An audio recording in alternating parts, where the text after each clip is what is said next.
क्या एक माँ का अपने बच्चों को अनुशासन में रखना उसे उनकी नज़र में राक्षसी बना देता है? देखिए, सुशीला की दिल को झकझोर देने वाली कहानी, जिसने अपने परिवार की खुशियों के लिए 32 साल तक खुद को खपा दिया, लेकिन बदले में उसे क्या मिला? यह कहानी है सुशीला और सुधाकर की, जिनके बच्चों की कामयाबी पर पूरा समाज उन्हें बधाइयां दे रहा था। सुशीला बहुत खुश थी, पर उसकी यह खुशी तब मातम में बदल गई जब उसने अपने ही बच्चों और पति को अपने बारे में जहर उगलते सुना। जिस अनुशासन से उसने बच्चों का भविष्य संवारा, आज वही बच्चों के लिए जुल्म बन गया था। क्या सुशीला चुपचाप यह सब सह लेगी, या फिर वह उठाएगी एक ऐसा कदम जो पूरे परिवार की आंखें खोल देगा? चलिए कहानी में चलते हैं। मानो हमारी माँ एक राक्षसी है। बुआ, हम तो उनके अधिकार और कड़े शासन के नीचे दबकर रह गए। अगर हमारी जगह कोई और होता तो कब का घर छोड़कर भाग गया होता। हॉल में कदम रख रही सुशीला के कान में छोटी बेटी रमा के ये कड़वे शब्द पड़े और वह वहीं ठिठक गई। दरअसल उस दिन सुशीला के पति सुधाकर का षष्टिपूर्ति समारोह था। घर बेटियों, दामादों, बेटे, बहू और पोतियों की मौजूदगी से जगमगा रहा था। तीनों बच्चे दूर रहते थे, पर इस उत्सव के लिए एक हफ्ते पहले ही आ गए थे और बड़ी धूमधाम से कार्यक्रम संपन्न कराया था। अभी कुछ देर पहले तक मंच पर दोनों बेटियों ने गर्व से बताया था कि पिता सुधाकर ने उन्हें बिना एक शब्द कहे कितने लाड प्यार से पाला है। बेटे विजय ने भी खुशी बातें किया था कि माँ सुशीला ने उसकी कितनी बेहतरीन परवरिश की है। सुशीला को लगा कि यह तो स्वाभाविक ही है, बेटियां पिता की और बेटा माँ की तारीफ करता ही है। वहां आए रिश्तेदार और दोस्त भी इस दंपत्ति को दिल से बधाइयां दे रहे थे। बच्चों की सफलता देखकर हर कोई सुशीला और सुधाकर के संस्कारों की सराहना कर रहा था।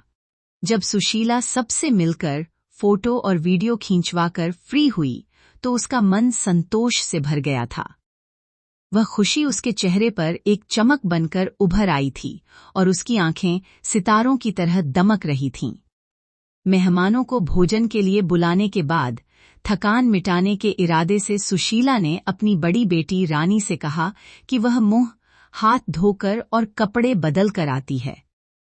कमरे के आईने में जब उसने खुद को देखा तो पाया कि मेहमानों द्वारा तिलक लगाने की वजह से उसके माथे पर कुमकुम काफी फैल गया था। ऊपर से वीडियो लाइट की गर्मी और पसीने ने उस कुमकुम को पूरे माथे पर बिखेर दिया था। सुबह से पहनी भारी जरी की साड़ी भी अब बोझ लग रही थी और पैरों में थकान के कारण दर्द होने लगा था। चेहरा धोकर एक हल्की साड़ी पहनने में सुशीला को थोड़ा समय लग गया। जब वह वापस हॉल की तरफ बढ़ी तो देखा कि अधिकांश अतिथि जा चुके थे। सुधाकर और बच्चे बरामदे में बैठकर करीबी रिश्तेदारों के साथ गप्पें लड़ा रहे थे। जैसे ही वह अंदर जाने को हुई, रमा की आवाज फिर गूंजी, सच में बुआ, माँ तो अधिकार जताती थीं, हम उनके कंट्रोल में फंस गए। रमा की आवाज अब थोड़ी और तेज हो गई थी, हर चीज के लिए बस नियम। यह काम अभी करो, वह काम मत करो, यह चाहिए, वह नहीं। उनके उस मिलिट्री अनुशासन ने तो हमारा दम ही घोंट दिया था। सुशीला यह सुनकर सन्न रह गई। बच्चों को अनुशासन में पालना क्या अधिकार जताना है? क्या एक टाइम टेबल बनाकर उन्हें पढ़ाई, संगीत और खेलकूद के लिए प्रेरित करना जुल्म था? आज अगर रमा कैंपस इंटरव्यू में चुनी गई और उसे इतनी अच्छी नौकरी मिली, तो क्या वह उसी अनुशासन का नतीजा नहीं था? तभी बेटे विजय की आवाज आई, अरे बहन, सिर्फ तुम ही नहीं, मैं तो लड़का था, फिर भी मुझ पर कितनी पाबंदियां थीं। कहीं बाहर जाऊं तो कहां जा रहे हो? क्यों जा रहे हो? कब आओगे? सवालों से सिर खा जाती थीं। इंजीनियरिंग में होने के बावजूद वह मेरे दोस्तों से खुद बात करती थीं। मेरे दोस्त मुझे मम्माज बॉय कहकर चिढ़ाते थे। इसीलिए पढ़ाई पूरी होते ही मैं इस तानाशाह के चंगुल से बचने के लिए नौकरी ढूंढकर बाहर निकल गया। सुशीला का चेहरा पीला पड़ गया। उसे याद आया कि जब विजय इंटर में था तब वह सुधीर नाम के एक आवारा लड़के की सोहबत में सिगरेट और शराब की लत पाल रहा था। तब सुशीला ने ही उसे उस दलदल से निकाला और 24 घंटे उस पर नजर रखी ताकि उसका ध्यान पढ़ाई में लगे। अगर तब उसने वह सख्ती न दिखाई होती तो आज विजय कहाँ होता। अभी यह सब चल ही रहा था कि बड़ी बेटी रानी बोलने लगी। सुशीला अब और भी ध्यान से सुनने लगी। छोड़ो भी, माँ का सबसे ज्यादा जुल्म तो मुझ पर हुआ, क्योंकि मैं बड़ी थी। उनके सारे प्रयोग मुझ पर ही होते। उन्होंने जो लकीर खींच दी उसे लांघने की हिम्मत नहीं थी। बैठना गलत, खड़े होना गलत, हंसना गलत और रोना भी गलत। अगर मुझे कुछ पसंद आता और मैं खरीदने को कहती तो वह उसकी पूरी हिस्ट्री निकाल लेती और काम का नहीं है कहकर मना कर देती।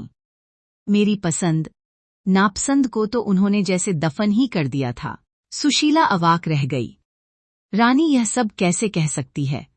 जब वह 10वीं में थी तब एक गलत लड़के के चक्कर में पड़ गई थी। उस भनवर से उसे बाहर निकालने के लिए सुशीला ने क्या नहीं सहा, यह सिर्फ भगवान जानता है। उसे ग्रेजुएट करवाया, बैंक की परीक्षाओं की तैयारी करवाई, नौकरी लगवाई और फिर लाखों खर्च करके उसकी शादी की। क्या यह सब अत्याचार था? सुशीला की हिम्मत जवाब दे रही थी। वह पास पड़े एक स्टूल पर ढह सी गई। तभी सुधाकर की आवाज आई, तुम लोगों का क्या है बच्चों? तुम तो उनके चंगुल से निकलकर अपनी मर्जी की जिंदगी जी रहे हो, पर मेरी तो उम्र कैद है। दोस्तों और रिश्तेदारों में जोरू का गुलाम होने का जो नाम मुझे मिला है वह कभी नहीं हटेगा। यह सुनते ही सुशीला का दिल जैसे थम गया। क्या यह वाकई सुधाकर थे? शादी के इन 32 सालों में उन्होंने कभी ऐसी बात नहीं की थी, बल्कि सामने तो हमेशा यही कहते थे, सुशीला, तुम्हारी वजह से ही यह घर संवरा है, बच्चे कामयाब हुए हैं, यह सब तुम्हारी मेहनत है। क्या वह सब झूठ था? सुशीला की आंखों के सामने 32 साल की जिंदगी एक फिल्म की तरह घूम गई। शादी के वक्त वह खुद नौकरी करती थी, लेकिन रानी के जन्म के बाद एक मां की जिम्मेदारी को प्रथम मानते हुए उसने इस्तीफा दे दिया था। फिर विजय और रमा आए। उसने तीनों को अपनी आंखों का तारा बनाकर पाला। सुधाकर ने कभी घर के मामलों में दिलचस्पी नहीं ली। ऑफिस के बाद दोस्त और रिश्तेदार ही उनका संसार थे। बच्चों की पढ़ाई से लेकर शादियों तक हर जिम्मेदारी सुशीला ने अकेले और खुशी खुशी निभाई थी। जैसे इस पूरी दुनिया में सिर्फ उसी के बच्चे हों। सुशीला ने उन्हें अपनी पलकों पर बिठाकर पाल पोसकर बड़ा किया था। क्या सारी जिम्मेदारियां अपने कंधों पर उठा लेने की वजह से ही सुधाकर को दुनिया के सामने इतना अपमान महसूस हुआ? हाँ, क्यों नहीं होगा। उसे याद आया जब सुधाकर की बहन के पति ने बिजनेस के लिए 5 लाख रुपए मांगे थे। तब सुशीला ने ही बच्चों के भविष्य का हवाला देकर बड़ा झगड़ा किया था और सुधाकर को वह पैसे देने से रोका था। उस एक फैसले की वजह से वह ससुराल वालों की नजरों में दुश्मन बन गई थी। बाद में उन्हीं लोगों ने खुद बताया था कि जिन्होंने पैसे दिए थे, ननद के पति ने उन्हें पैसे वापस नहीं किए। क्या यह बात उन्हें याद नहीं? वह तो पुरानी बात थी, पर अभी हाल ही में जब सुधाकर रिटायर हुए तो उन पैसों पर तीनों बच्चों की नजर थी। तब सुशीला ने ही सख्ती से कहा था कि अब हम बूढ़े हो रहे हैं, न जाने कब क्या जरूरत पड़ जाए, हम किसी के आगे हाथ नहीं फैला सकते, और जबरदस्ती उन पैसों की फिक्स्ड डिपॉजिट करवा दी थी। जब बच्चों ने पैसे मांगे तो सुधाकर ने चालाकी से सारा दोष सुशीला पर मढ़ दिया कि तुम्हारी माँ ऐसा कह रही है बेटा, और खुद उनकी नजरों में महान बन गए। नतीजा यह निकला कि बच्चों के लिए वह राक्षसी बन गई और पति की नजरों में तानाशाह। 32 सालों तक इस घर, पति और बच्चों के लिए शारीरिक और मानसिक रूप से खुद को खपा देने के बाद उसे अंत में यही उपाधि मिली। सुशीला की बंद आंखों से आंसू छलक आए और उसने उन्हें रोकने की कोशिश भी नहीं की। एक पल के लिए उसका मन हुआ कि सबके सामने जाकर उनके शब्दों का अर्थ पूछे और उन्हें कटघरे में खड़ा कर दे, पर वह फिर उसी स्टूल पर ढह गई। वह किसे जवाब देगी? अपने ही खून को, अपनी ही कोख से जन्मे बच्चों को। क्या यह संभव है? जिस तरह एक माँ गर्भ में बच्चे की लातों के दर्द को खुशी खुशी सहती है, उसी तरह वह आज उनके इन कड़वे वचनों के दर्द को भी सह लेगी। वह अपने बच्चों पर क्रोध नहीं कर सकती थी। सुशीला ने एक गहरी आह भरी। क्या उसने बच्चों को इसलिए अनुशासन में पाला था कि वे उसकी तारीफ करें? नहीं, उसने तो बस अपना कर्तव्य निभाया था। जब तक माँ की मार खाने वाले बच्चे को यह समझ नहीं आता कि माँ ने क्यों मारा, तब तक उसका गुस्सा खत्म नहीं होता और माँ के प्रति प्रेम नहीं जागता। कभी बच्चे वक्त रहते समझ जाते हैं, तो कभी माँ की पूरी उम्र बीत जाने पर भी नहीं समझ पाते। पर माँ कभी हार नहीं मानती। वह तो बस यही जानती है कि बच्चों का भविष्य संवारने के लिए उसे कठोर बनना ही होगा।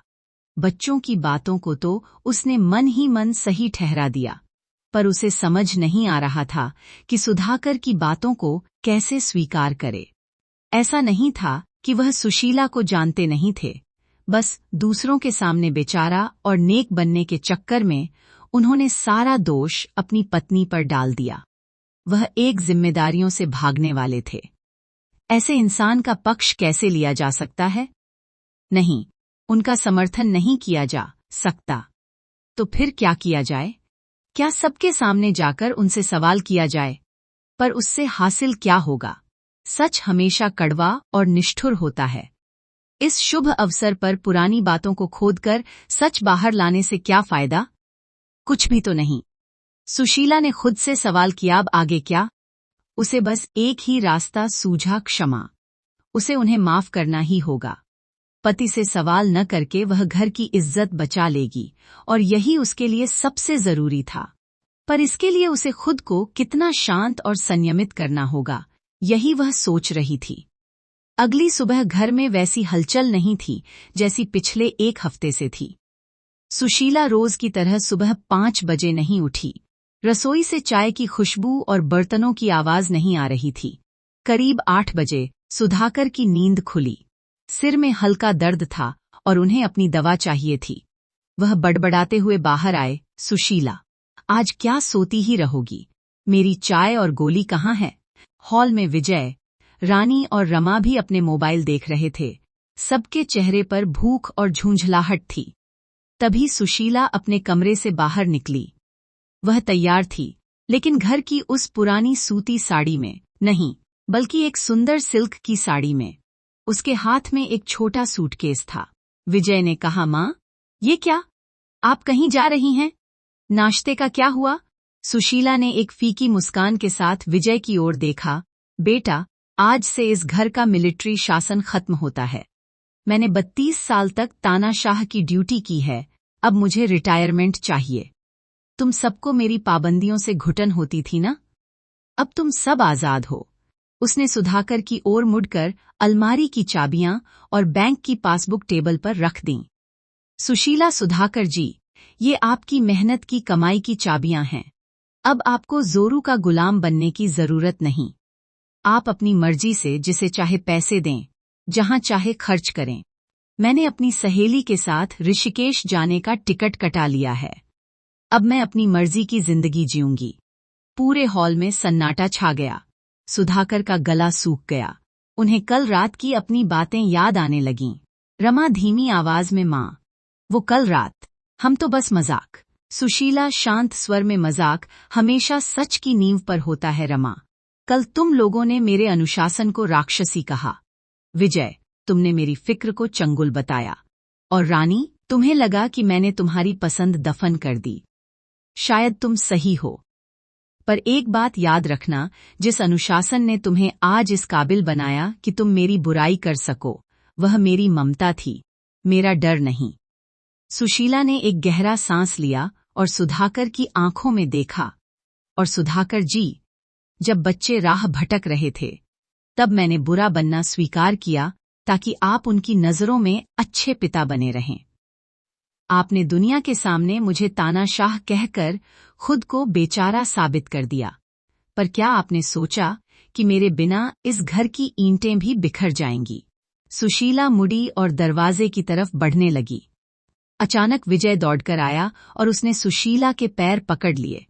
उसकी आंखों में आंसू थे। माँ, रुकिए, मुझे याद आया। अगर उस दिन आपने मुझ पर नजर न रखी होती तो आज मैं किसी जेल में होता या सड़क पर। मेरा करियर आपकी उसी सख्ती की देन है। रानी और रमा भी रोने लगी। माँ, हमें माफ कर दीजिए। हमें समझ नहीं आया कि आपकी पाबंदियां हमारे लिए सुरक्षा कवच थीं। हम अपनी आजादी के नशे में इतने अंधे हो गए कि आपका त्याग भूल गए।